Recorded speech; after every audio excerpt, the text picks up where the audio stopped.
Admiral Jake Morrison stood in the command center of Earth's biggest space station and watched the stars through the large window. 20 years had passed since humans first met alien races and joined the Galactic Federation. 20 years of peace and trade and learning. Now everything was about to change. The message came at exactly noon Earth time. Every screen in the command center lit up with the same signal. A tall alien with purple skin and yellow eyes appeared on every display. Behind him stood creatures that looked like giant insects, and others that seemed made of living crystal. "I'm High Commander Zarthul of the Zephyrian Empire," the alien said in perfect English. "We speak for 12 allied species of this galaxy. Humanity has been judged unworthy to remain free. You have 72 hours to surrender all military forces and abandon your outer colonies. Comply or face complete destruction." Jake felt his blood turn cold. Around him, human officers stared at their screens in shock. Lieutenant Amy Walsh turned from her station and looked at Jake with wide eyes. "Sir, this message is being broadcast to every human world at the same time." "Get me President Brooks right now," Jake ordered. His voice stayed calm, but inside he was already thinking about Earth's defenses. They had built them strong over the past 20 years, but nobody expected to need them against the entire galaxy. On the planet below, Ambassador Lisa Carter sat in the Federation Council chambers and listened to species after species vote to abandon humanity. The Veltar representative, a creature that looked like a giant snake with arms, spoke first. "Humans are too young and too violent. Better to let the Zephyrians deal with them now before they become a real threat." The crystalline Quarthian delegate agreed. "We have watched humans for 20 years. They fight among themselves. They pollute their worlds. They are not ready for galactic civilization." One by one, 847 species voted to let humanity face the Zephyrians alone. Only Lisa voted against the decision. She stood up in the great chamber and her voice carried to every corner. "You call us violent, but who is threatening war right now? You call us unready, but we have kept every treaty we signed. You abandon us because you are afraid of what we might become, not because of what we are." The snake-like Veltar leader hissed softly. "The decision is made.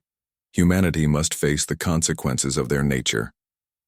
Meanwhile, Captain Ben Rogers received emergency orders aboard the UES Defiance. His ship was 3 days from Earth when the message came through. "All human vessels return to home systems immediately," the order said. "Prepare for defensive operations."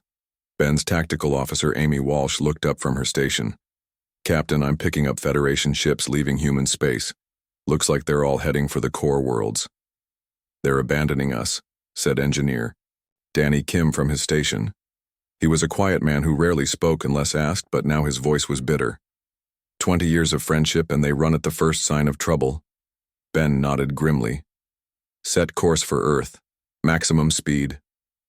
On Earth, President Helen Brooks stood before the United Earth Assembly in New Geneva.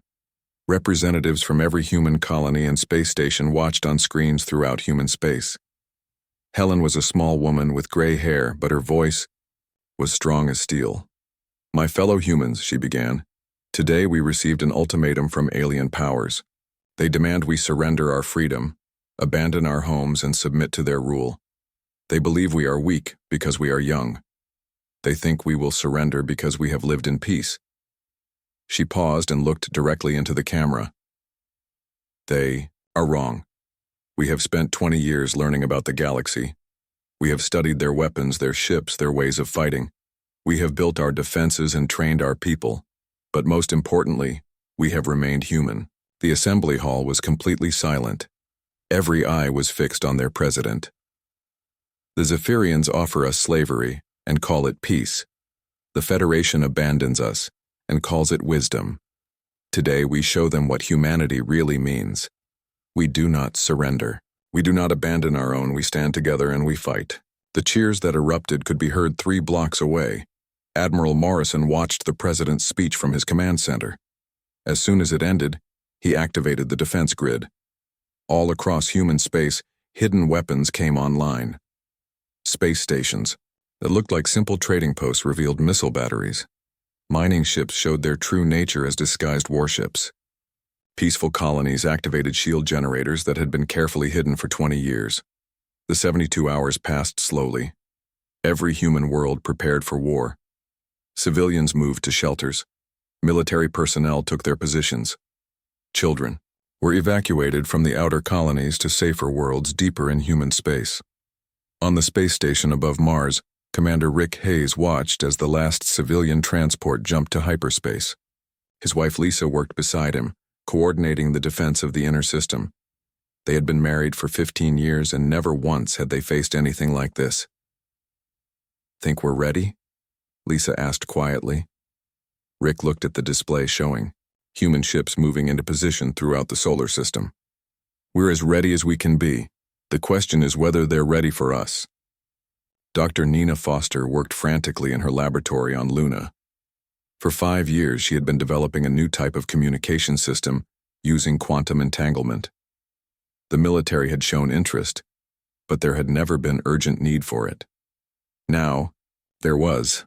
"It works," she told Admiral Morrison over the video link.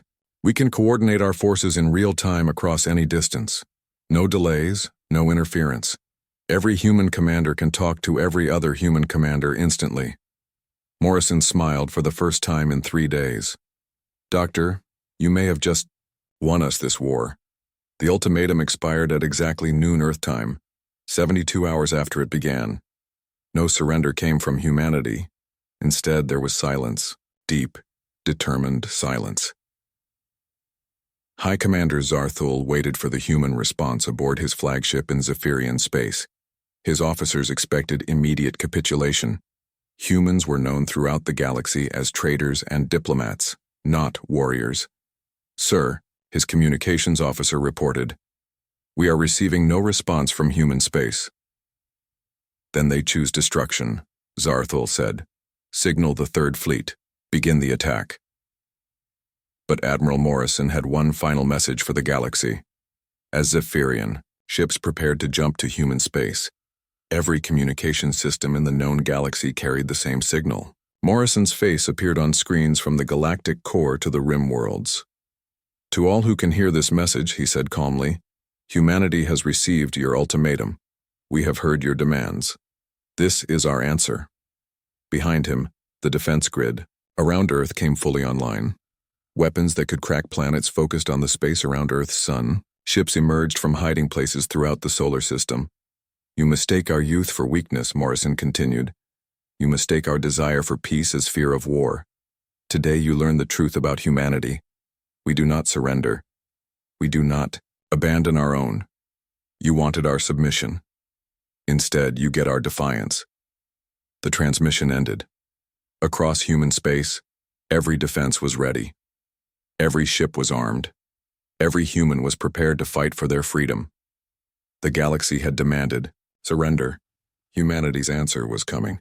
The Zephyrian Third Fleet dropped out of hyperspace near Proxima Centauri, expecting to find scared colonists begging for mercy. What they found instead was Commander Rick Hayes and the Proxima Defense Corps waiting for them. High Commander Velkoth led 47 Zephyrian warships toward the small human colony. Intelligence reports said Proxima held only 50,000 humans, mostly miners and farmers. The planet had no major military installations and only basic defenses. It should be an easy victory.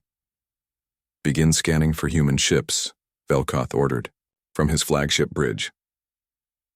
"Prepare landing forces for ground assault." His sensor officer, a tall Zephyrian with scarred purple skin, looked up from his station with confusion. "Sir, I'm detecting unusual readings from the asteroid field. It could be interference from the mining operations." Velkoth dismissed the concern with a wave of his hand. "Humans are primitive. They hide in holes when real warriors arrive. Begin the attack." But Rick Hayes was no ordinary miner. Before coming to Proxima, he had served 20 years in Earth's military. When the colony was established, he volunteered to lead their security forces. What the Zephyrians saw as a mining colony, Rick had built into something much more dangerous. "All ships? This is Hayes," he broadcast on the secure channel. "Execute Plan Alpha. Show them what human miners can do. The UES Vengeance emerged from the asteroid field where it had been hiding for 3 days.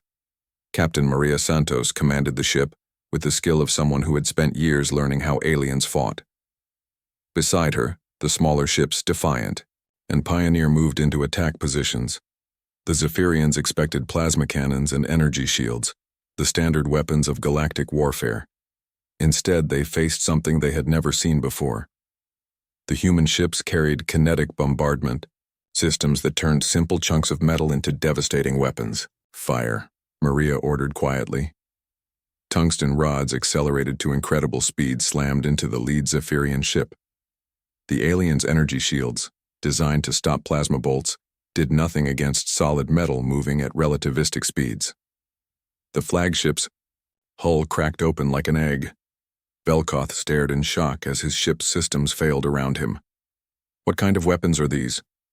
His tactical officer tried to make sense of the readings. Sir, they're using kinetic projectiles. Solid matter accelerated to extreme velocities. Our shields can't stop them. All ships, return fire, Velkoth shouted. Destroy these humans. But the human ships were already moving. Rick Hayes had studied 20 years of alien battle tactics. He knew exactly how Zephyrians fought. They formed neat lines and traded shots like ancient sailing ships. Humans fought differently. The Vengeance dove toward Proxima's surface, using the planet's gravity to increase speed. The Defiant circled wide around the moon, coming at the alien fleet from an unexpected angle. The Pioneer simply disappeared into the asteroid field, only to emerge behind the Zephyrian formation. Lieutenant Colonel Steve Parker watched the space battle from the surface of Proxima. He commanded 5,000 human colonists who had been training for this moment for 2 years. Every man, woman, and teenager on the planet knew how to fight. Here they come, Steve announced as Zephyrian dropships broke through the atmosphere. Remember what we learned. They expect us to run. Instead, we make them pay for every meter. The Zephyrian shock troops landed expecting to find helpless civilians hiding in their homes. Instead, they found mining equipment turned into weapons of war. Ore haulers became mobile fortresses. Drilling machines became artillery pieces. Every building was a prepared defensive position. Sergeant Lucy Taylor led her squad through the mining tunnels beneath New Plymouth, the colony's main settlement. She had been a xenobiologist before the war, but now she used her knowledge of alien biology in a different way. Zephyrians have excellent hearing but poor vision in low light. She reminded her soldiers as they moved through the darkness, stay quiet and stay in the shadows. Above ground, the alien soldiers advanced confidently through the streets. Their plasma rifles could punch through steel and their armor could stop most projectiles. But humans had learned to be creative. Steve. Parker triggered the first trap as the lead Zephyrian squad reached the town center. Mining explosives, carefully placed weeks earlier, turned 3 city blocks into a killing field. The aliens' advanced armor meant nothing against collapsing. Buildings and flying debris. In space, the battle continued. The Zephyrians had more ships and bigger guns, but they could not adapt to human tactics. Captain Santos used the asteroid field like a maze, appearing and disappearing unpredictably. Each time the aliens thought they had her trapped, she would vanish and strike from a new direction. Dr. Nina Foster monitored the battle from her laboratory on Luna, using her quantum communication system. For the first time, human commanders could coordinate their actions across space without any delay. Rick, 3 more enemy ships are moving to flank your position, she warned the Proxima commander. Understood, Rick replied. Maria, can you intercept them? Already on it, Captain Santos answered from the Vengeance. Her ship accelerated toward the flanking force, tungsten rods ready to fire. The real breakthrough came when the Zephyrians tried to land their heavy assault troops. These were their elite soldiers trained for decades and equipped with the best weapons in their arsenal. They expected to crush human resistance in minutes. Instead, they met Steve Parker's colonists in the mining tunnels. The aliens' superior technology meant nothing in the narrow passages where their heavy weapons could not be used effectively. The humans knew every tunnel, every hiding place, every emergency exit. This is impossible. The Zephyrian ground commander radioed to his fleet. These are not soldiers. They're miners and farmers. How are they fighting like this? Velkoth had no answer. His fleet was being torn apart by ships using primitive weapons. His elite troops were being defeated by humans who should have been easy targets. Nothing made sense. The turning point came when Lucy Taylor's squad captured a Zephyrian communications post. Using her scientific training, she quickly figured out how their equipment worked. "I'm inside their command network," she reported to Steve. "I can hear everything they're saying." What she heard changed everything. The Zephyrians were not just confused, they were starting to panic. Their rigid command structure could not adapt to the chaotic human tactics. When their plans failed, they had no backup strategies. "All units, this is Hayes," Rick broadcast, "to every human defender. The enemy is breaking. Time to finish this." The final assault came from an unexpected direction. Captain Santos had been hiding the Pioneer inside a large asteroid for 2 hours, waiting for the perfect moment. When the Zephyrian fleet tried to retreat, she emerged directly in their path. The kinetic bombardment turned 3 enemy ships into scrap metal in seconds. The surviving Zephyrian vessels broke formation and fled in panic. Their ground forces, cut off from support, surrendered within the hour. Velkoth's flagship was the last to escape Proxima system. His once proud fleet was reduced to 11 damaged ships. As they jumped to hyperspace, he sent a desperate message to High Command. "The humans are not what we expected," he reported. "They fight like no species we have encountered. They turn everything into a weapon. They never stop attacking. We need reinforcements immediately." But Admiral Morrison was listening to that transmission from Earth. Dr. Foster's quantum communication system had intercepted every alien message during the battle. Humanity now knew exactly what their enemies were thinking. "Let them run," Morrison told Rick Hayes as the last Zephyrian ship disappeared. "Let them tell their masters what happened here." On Proxima's surface, Steve Parker walked through New Plymouth surveying the damage. Many buildings were destroyed, but they could be rebuilt. More importantly, not a single human civilian had been killed. The aliens had been so focused on military targets that they ignored the fact that every human colonist was also a soldier. "Casualties?" he asked his aide. 47 wounded, none seriously," came the reply. "Enemy losses: 36 ships destroyed or heavily damaged, over 3,000 prisoners." Steve nodded grimly. This was just the beginning. The news of humanity's first victory spread through human space faster than light itself. Dr. Foster's communication system carried the story to every human world instantly. On Earth, President Brooks addressed the planet with a simple message. "Proxima has shown the galaxy what happens when you threaten human colonists. This is not just our first victory. This is our promise to every human world. We will never abandon you, and we will never surrender." In the depths of space, more Zephyrian fleets were already moving toward human territory. But now they knew they were not facing defenseless farmers and merchants. They were facing an enemy that turned mining equipment into weapons, tunnels into fortresses, and ordinary colonists into warriors. The galaxy had demanded surrender from humanity.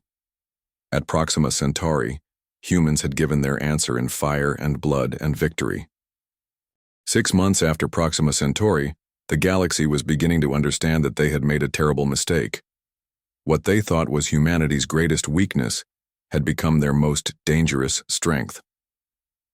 General Paul Anderson stood in the command center above New Osaka, watching as his daughter Kate led her fighter squadron through training exercises in the space around Tau Ceti. The sight would have horrified alien observers. In every other species, family members were kept far from combat zones to prevent emotional complications. Humans did the opposite. "Squadron Leader Anderson, you have incoming targets at Vector 77 Mark IV, Paul radioed to his daughter. Kate's voice came back immediately, steady and professional. "Confirmed control, moving to intercept." Paul watched with pride as Kate's fighters dove toward the simulated enemy. She had inherited his tactical mind but added her own innovations. Where Paul fought with careful planning, Kate fought with pure instinct and creativity. The Zephyrians could never understand this. To them, having family members fight together was a weakness that could be exploited. To humans, it was a source of unbreakable strength. Dr. Alan Wright worked in the radiation-soaked laboratories orbiting Jupiter, developing new materials that would change the war forever. The intense radiation that made Jupiter's moons uninhabitable for most species was just another tool for human engineers. "The new hull plating is ready for testing," he reported to Admiral Morrison over the quantum communication link. "It's lighter than standard armor but can absorb energy weapons fire and convert it to power for our own systems." Morrison studied the test results from his command center on Earth. "How soon can we start installing it on our ships?" "Production can begin immediately. The Venus atmospheric processors have already been converted to manufacturing facilities. We can armor our entire fleet within 3 months." This was what the aliens had never expected. Humanity's industrial capacity was not just impressive, it was adaptable. When war came, every human facility could be converted to military production within days. On Venus, atmospheric engineering stations became ship foundries. The crushing pressure and acid rain that made the planet deadly to most life forms were just challenges for human engineers to overcome. Manager Janet Lewis supervised the construction of humanity's first true warships, built specifically for combat rather than converted from civilian vessels. "How many ships can we complete this month?" she asked her production supervisor. 36 heavy cruisers, 18 destroyers, and over 200 fighters. But that's just from this facility. The other stations are producing similar numbers. Janet nodded. Before the war, Venus had been humanity's least populated world. Now it was their primary military-industrial center. The aliens would never have thought to look for weapons factories in such a hostile environment. Europa's ice miners had made perhaps the most dramatic conversion of all. Mining laser designed to cut through kilometers of ice were easily adapted to slice through alien ship hulls.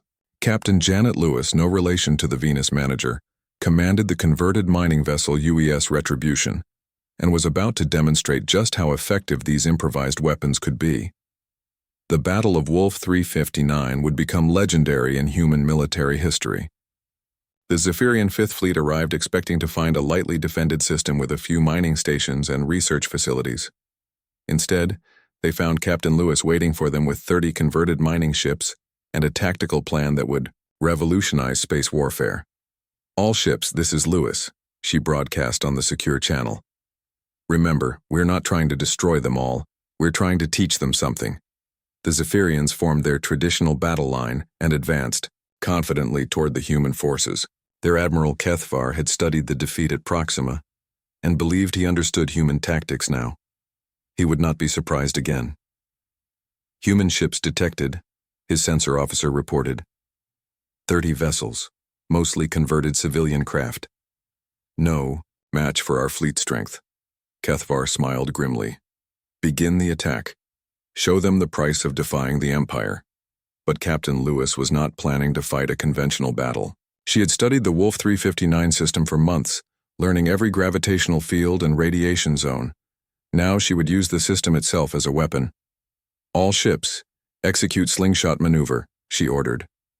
The human fleet dove toward the binary, stars at the system's center, using their gravitational fields to gain incredible speed. The Zephyrians followed, confident in their superior firepower.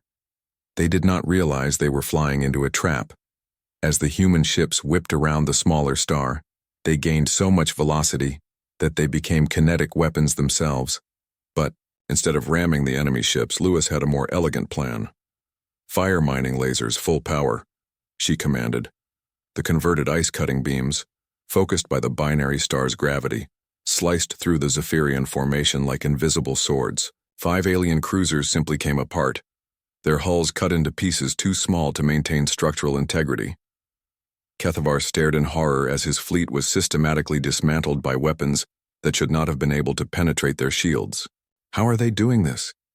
His science officer worked frantically at his console. "Sir, they're using the stellar gravity to focus their beam weapons. The gravitational lensing effect is increasing their power by a factor of 10. "This is impossible," Kethvar whispered. "No species fights this way." But humans had always been different.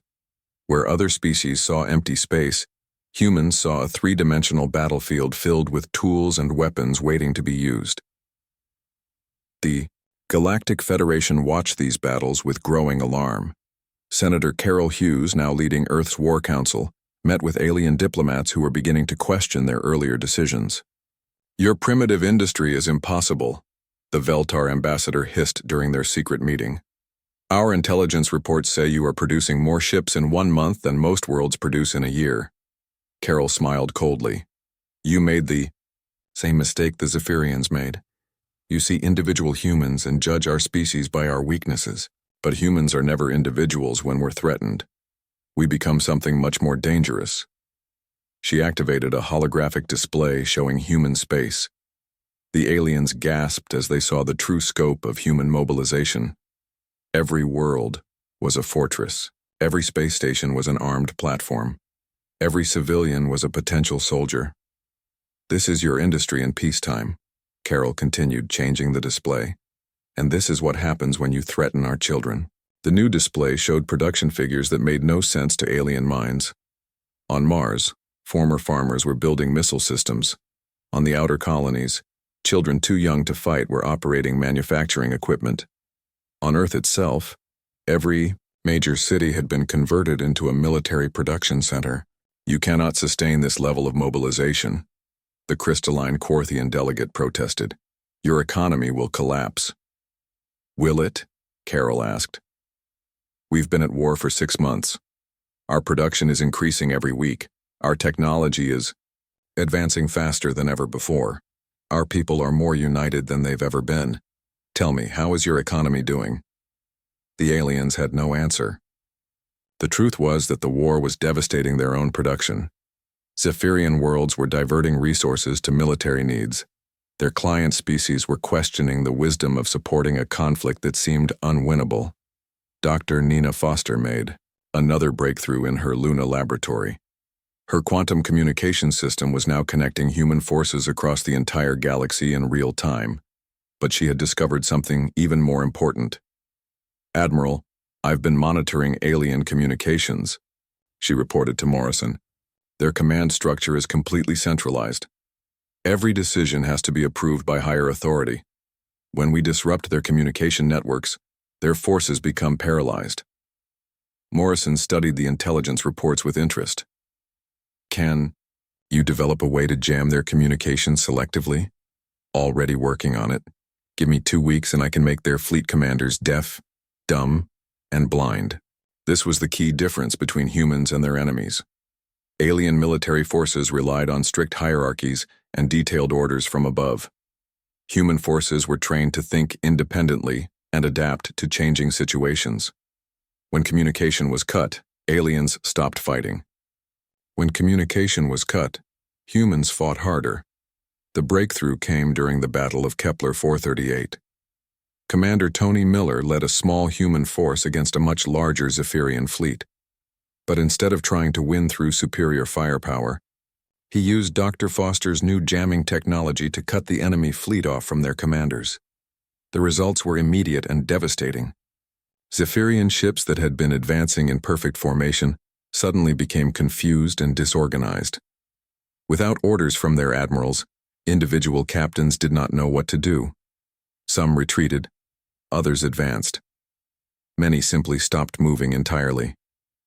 "This is incredible," Tony reported as his small force systematically destroyed the paralyzed alien fleet.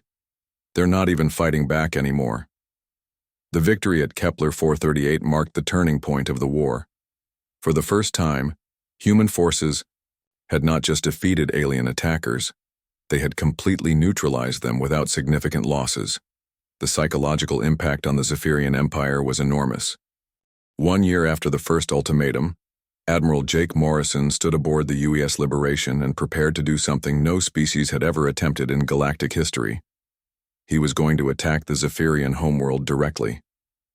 The Liberation was humanity's greatest achievement.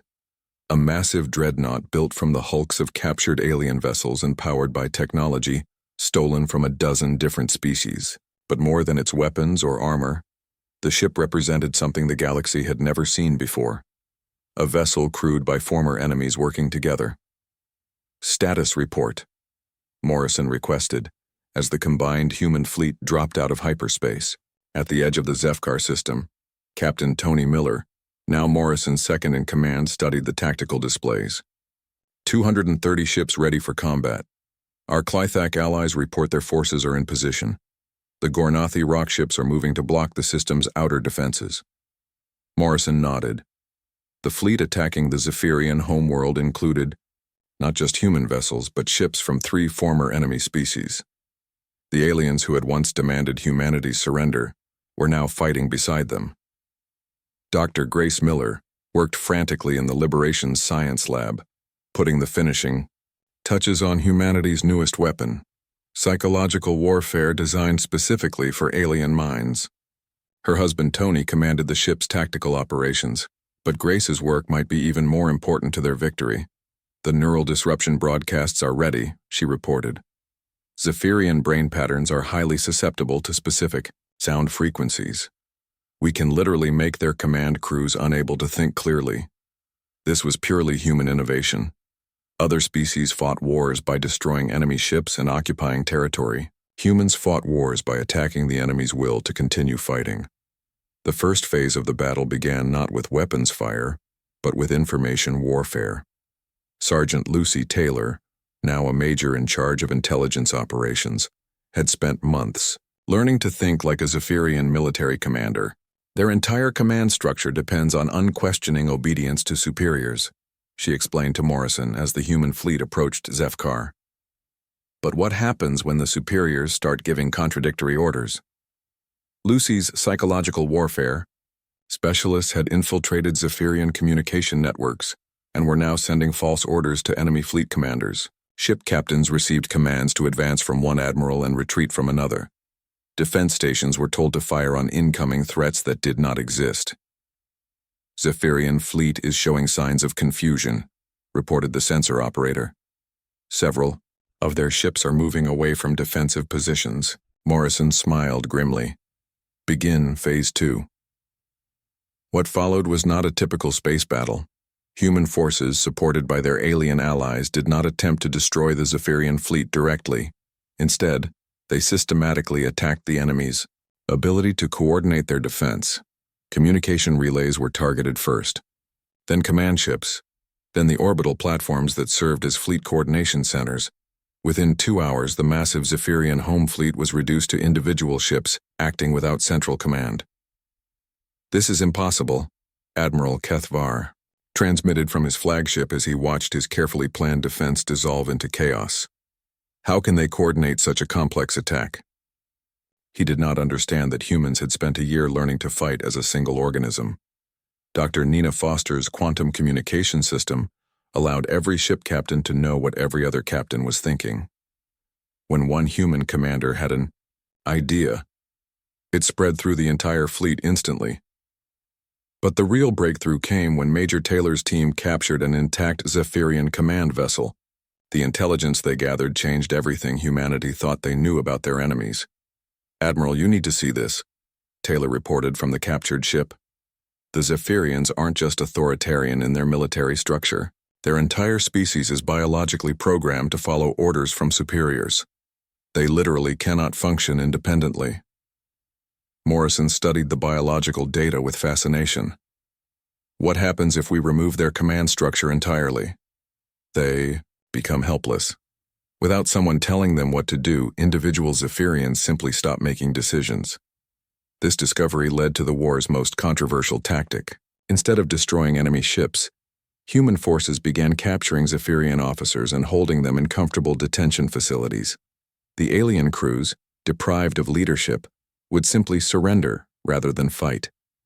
"This is not how war is supposed to work," protested Admiral Kethvar during his own capture ceremony aboard the Liberation. "You are supposed to kill your enemies, not try to rehabilitate them." Morrison looked at the defeated alien commander with something approaching pity. "That's exactly the kind of thinking that got you into this war in the first place." The siege of Zefkar lasted 6 months, but it was unlike any siege in galactic history. Human forces did not bombard cities or attack civilian targets. Instead, they systematically dismantled the Zephyrian government's ability to function.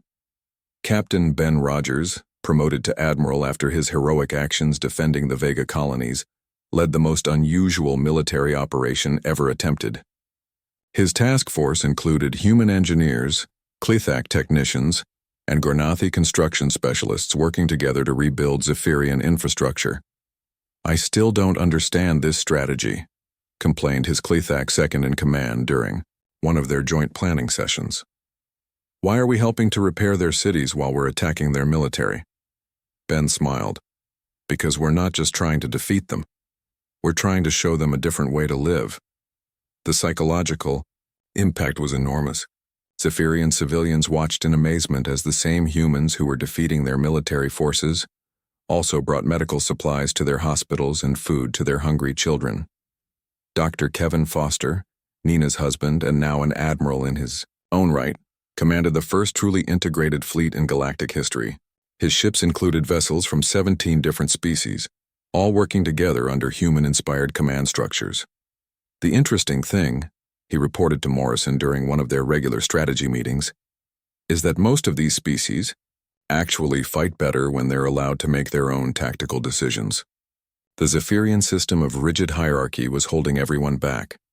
This was humanity's greatest gift to the galaxy. The understanding that diversity of thought and independence of action made military forces stronger, not weaker. The war's end came not with a great battle, but with a simple conversation. High Commander Zarthul, the alien who had issued the original ultimatum to humanity, requested a personal meeting with Admiral Morrison. They met aboard the Liberation in Morrison's private office. Zarthul looked older and more tired than he had a year earlier. The weight of defeat and the collapse of everything he had believed in had aged him decades. "I do not understand your species," he admitted quietly. "We offered you slavery, and you chose war. We expected you to fight like savages, and instead you fight with honor. We destroyed your worlds, and you healed ours." Morrison poured 2 glasses of Earth whiskey and offered one to his former enemy. "The mistake you made was thinking that strength comes from forcing others to obey. Real strength comes from inspiring others to follow willingly." Zarthul took the drink but did not taste it. "What happens now? Do you execute me for war crimes? Do you occupy our worlds? Do you enslave us as we tried to enslave you?" "None of those things," Morrison replied. "We offer you the same thing we offered from the beginning, a place in a galaxy where all species stand as equals." The formal surrender ceremony took place on Zefkar itself, in the great hall where the original ultimatum had been planned. But instead of a humiliating defeat, it became the foundation ceremony for something entirely new. Ambassador Lisa Carter, who had cast the only vote against abandoning humanity in the old Federation Council, now stood before representatives of 43 species to announce the formation of the Galactic Republic.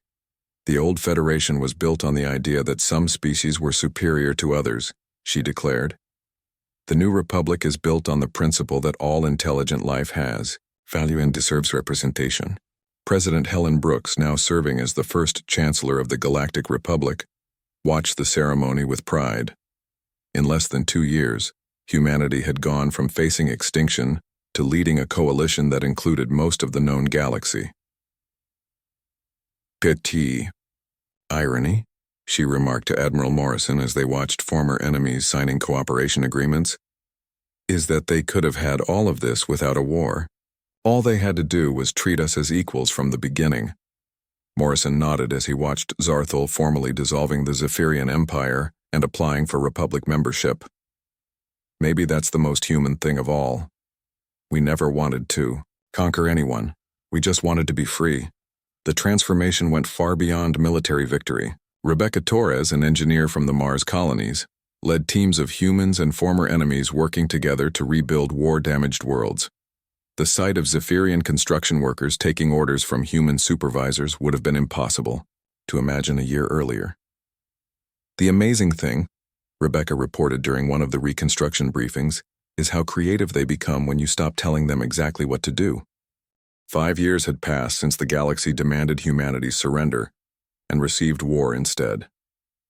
Now, Commander Jennifer Walsh stood at attention in the graduation hall of the Republican Military Academy, watching as the first truly integrated class of officers prepared to receive their commissions. The ceremony would have been impossible to imagine when the war began. Human cadets stood beside former enemies, their uniforms identical, their training shared, their futures intertwined. The Zephyrian cadet next to Jennifer had been her study partner for 3 years. The Klithak engineer behind her had helped her understand quantum mechanics. The Gornathi pilot to her left could fly better than most humans. Admiral Jake Morrison, now wearing the 5 stars of the Republic's Supreme Commander, addressed the graduating class from the podium. His hair had gone gray during the war years, but his voice remained strong as steel. When this academy was founded, he began, many species questioned whether former enemies could truly work together. Today, you are the answer to that question. You are not human officers or Zephyrian officers or Klithak officers. You are Republican officers, sworn to defend all free worlds regardless of which species calls them home. Jennifer thought about her mother Amy, who had died in the final battle for the Vega colonies. Amy Walsh had fought to protect human worlds from alien conquest. Now her daughter would serve alongside the children of those same aliens to protect all worlds from any threat. The graduation motto, inscribed in 17 different languages above the Academy's main entrance, read simply, "They demanded surrender. We gave them freedom." Chancellor Helen Brooks watched the ceremony from her office in New Geneva via holographic projection. At 78, she had decided this would be her last term as head of the Republican government. The war that had defined her presidency was over, but the peace that followed was proving even more challenging to manage. Status report on the integration programs she requested from her aide, a young Korthian named Velana, who had volunteered for human government service. 43 worlds have completed the transition to Republican governance, Velana reported, in her crystalline voice. Economic productivity is up 18% across all member species. The former Zephyrian colonies are requesting additional human advisors to help establish democratic institutions. Helen nodded with satisfaction. The hardest part of building the Republic had not been winning the war, but teaching former enemies how to live as equals. Species that had spent millennia in rigid hierarchies were slowly learning to value individual initiative and diverse perspectives. Dr. Nina Foster, now director of the Republican Science Council, worked in her expanded laboratory complex on Luna, developing technologies that would have been impossible for any single species to create. Her quantum communication network had evolved into something far greater, a true galactic internet that connected every Republican world instantly. The Consciousness Transfer Project is ready for testing, she reported to the Science Council during their weekly meeting. We can now share memories and experiences directly between different species. A human can literally see through Klithak eyes or think with a Gornathi brain for short periods. The implications were staggering. For the first time in galactic history, different species could truly understand each other's perspectives. The project had grown from military necessity during the war to become the foundation of Republican unity in peacetime. Captain Maria Santos, promoted to admiral after her heroic actions at Wolf 359, commanded the Republican exploration fleet. Her ships carried mixed crews on missions to discover new worlds and new species that might want to join their growing alliance. "We've made contact with the Meridian Collective," she reported from the bridge of the UES Unity during her latest mission. "They're interested in Republican membership, but they're concerned about our military reputation." This had become the Republic's greatest challenge. Their military victory over the Zephyrians had made them famous throughout the galaxy, but it had also made some species afraid to approach them. The humans who had won through superior tactics were now working twice as hard to prove they could also win through diplomacy. "Tell them they're welcome to send observers," Chancellor Brooks replied through the quantum communication link. "Let them see for themselves what the Republic really stands for." The Meridian Collective's observers arrived at Earth 3 weeks later. They were a peaceful species of energy beings who had never experienced war in their 1,000-year history. The idea of different species fighting each other was completely foreign to them. Ambassador Lisa Carter met them at the Lunar Orbital Station, now serving as the Republic's diplomatic headquarters. Her hair was completely white after years of stress, but her mind remained sharp as ever. We understand you defeated the Zephyrian Empire through military force, the lead Meridian observer said, its energy form flickering with curiosity. How do we know you will not use that same force against us if we displease you? Lisa smiled gently. Come with me. Let me show you something. She led the Meridian delegation to the memorial wall, where the names of every being who had died during the war were inscribed in their native languages. Human names were mixed with Zephyrian names, Clithak names with Gornathi names. No distinction was made between friend and enemy, Republican and Imperial. These are the people who died so that all of us could live free, Lisa explained. We remember them all, regardless of which side they fought for. That is what the Republic means. That is who we are. The Meridians were silent for a long moment. Finally, their leader spoke again. We have never seen a memorial that honored both victor and vanquished equally. This is unprecedented. So was everything else we did during the war, Lisa replied. We fought not to conquer, but to liberate. We won not by destroying our enemies, but by making them our friends. The real test of the Republic's values came when the hegemony of Kalar, a species that had supported the Zephyrians throughout the war, requested membership. Many Republican citizens, especially humans who had lost family members to Kalar attacks, opposed allowing their former enemies to join. The debate raged in the Republican Senate for weeks. Senator Carol Hughes, now representing the outer colonies, spoke passionately in favor of admission. If we judge species by their past mistakes rather than their current intentions, we become no better than the old Federation, she argued. The Kalarians fought against us because they were afraid. Now they want to join us because they see we offer something better than fear. The final vote was close, 847 in favor, 234 against.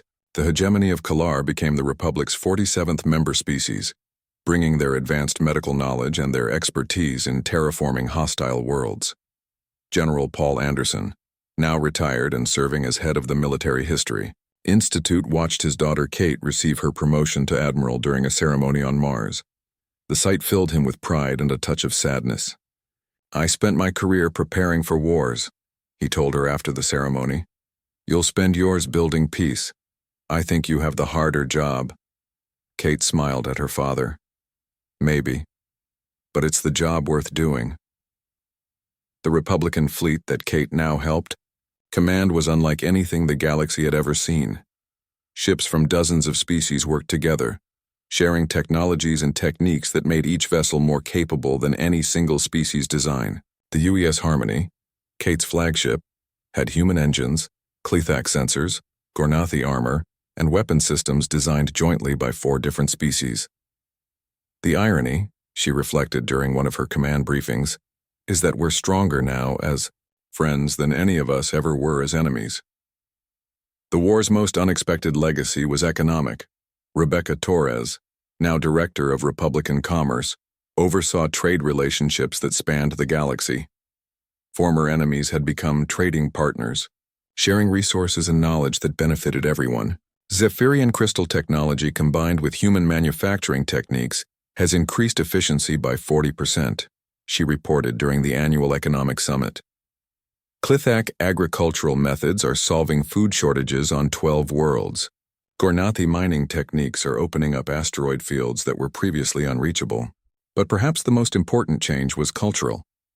Dr. Grace Miller, now head of the Republican Cultural Exchange Program, worked to ensure that no species lost its identity in the process of integration. We're not trying to make everyone human, she explained to critics who worried about cultural homogenization. We're trying to create a society where being human or Zephyrian or Clithak or any other species is equally valued.